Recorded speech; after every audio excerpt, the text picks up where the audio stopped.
दो भाई थे। एक भाई नेक था, एक भाई बड़ा गुनहगार था।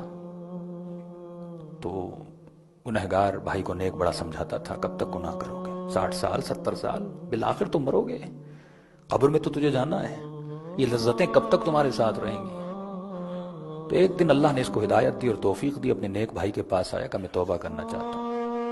अब रो कर कहने लगा, गुनाह मैंने बड़े किए, मुझे नहीं लगता अल्लाह मुझे बख्शेगा। का खबरदार, ला तयअसू मिन रहमतिल्लाह, अल्लाह की रहमत से मायूस ना होना। का भाई क्या करूं?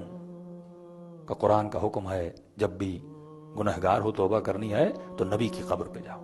कहता भाई इतने पैसे नहीं कि मैं मदीने जाऊं रसूल की कब्र पे। का घबराता क्यों है? उसी नबी ने फरमाया अव्वलुना मोहम्मद अवसतुना मोहम्मद आखिरुना मोहम्मद, हमारे किसी भी मोहम्मद की कब्र पे चले जाओ, अल्लाह गुनाहों को बख्श देता है। तो उसने कहा भाई कहाँ चले? का चलो चलते हैं मशहदुर रज़ा, इमाम रजा के पास चलते हैं। इन्होंने सामान सफर बांधा, पुराना जमाना था। का ये निशापुर पहुंचे ही थे तो इसका जो गुनहगार भाई था वो बीमार हो गया, शदीद बीमार।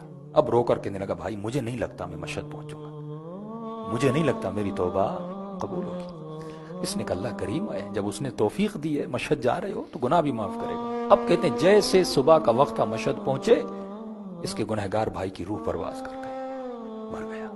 नेक भाई परेशान, अरे इतनी जहमतों के बाद इमाम के पास पहुंचा लेकिन माफी नहीं मांग सका। गुस्ल दिया, कफन दिया, मौला की जरी का तवाफ करवाया, जाके दफन किया। इसका नेक भाई कहता मैं रात को सो गया, सुबह को मैंने ख्वाब देखा कि मेरा भाई बड़े नेमतों में है। तो मैंने कहा कि भाई तू तो बड़ा गुनहगार था, इतनी नेमत में कैसे बैठा है?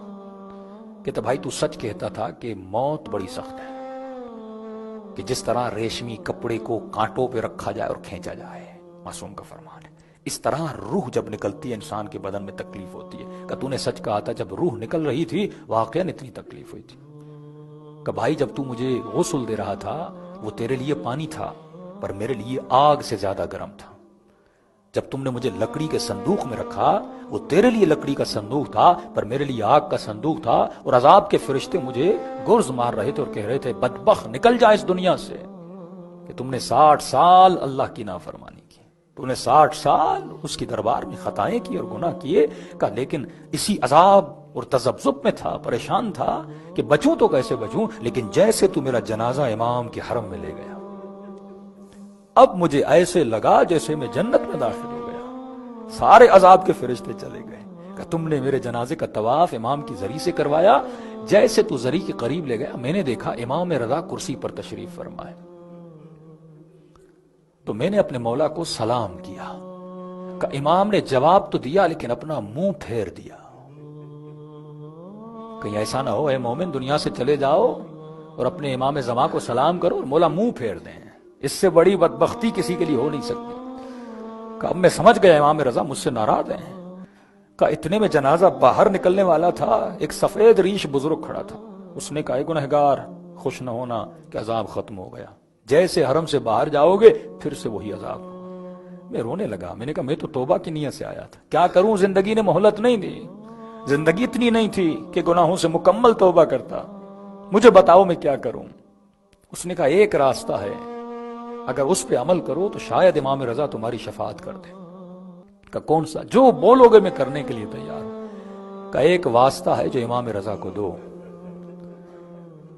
और उस वास्ते के सदक़े में इमाम रजा तुम्हारे गुनाहों को बख्श देंगे। कहते भाई मैंने वो वास्ता दिया और इमाम रजा ने मेरे सारे गुनाह बख्श दिए।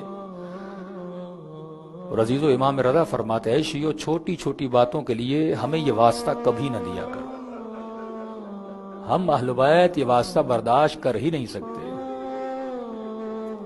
कि भाई तूने कौन सा वास्ता दिया? का मैंने कहा इमाम रजा आपको अपनी दादी की टूटी हुई पहलों का वास्ता। का इतना कहना था, इमाम रजा ने मेरे सारे गुनाहों को बख्श दिया, दिलों को